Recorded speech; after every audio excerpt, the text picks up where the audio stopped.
ঈদের ছুটি শেষে কর্মস্থলে ফেরা, নারীর টান থেকে দায়িত্বের টানে ফেরা। ঈদ শুধু একটি উৎসব নয়, এটির সাথে জড়িয়ে আছে হাজারো আবেগ।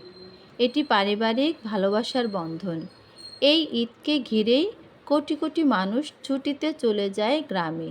জার্নিটা কিন্তু খুব আনন্দের, তবে আরামের হয় তা কিন্তু নয়। তবুও আপনজনের সাথে সুন্দর মুহূর্ত কাটানোর লোভে মানুষ আনন্দিত হয়। যাতায়াতের এত ঝুঁকি ঝামেলা ক্লান্তি কোনো কিছুই তার সুন্দর স্বপ্নকে মলিন করতে পারে না। শত ঝামেলা এড়িয়ে বাড়ি পৌঁছাতে হবে, এই থাকে উদ্দেশ্য। আপনজন চাঁদ দেখার মতোই প্রিয়জনদের জন্য পথের দিকে তাকিয়ে থাকে। ঈদ আসবে আসবে বলে যেই প্রতীক্ষা নিয়ে সবাই অপেক্ষা করে, আবার চোখের পলকেই এই আনন্দঘন মুহূর্তগুলো এক নিমেষেই শেষ হয়ে যায়। এরপর চলে দায়িত্বে ফেরার পালা।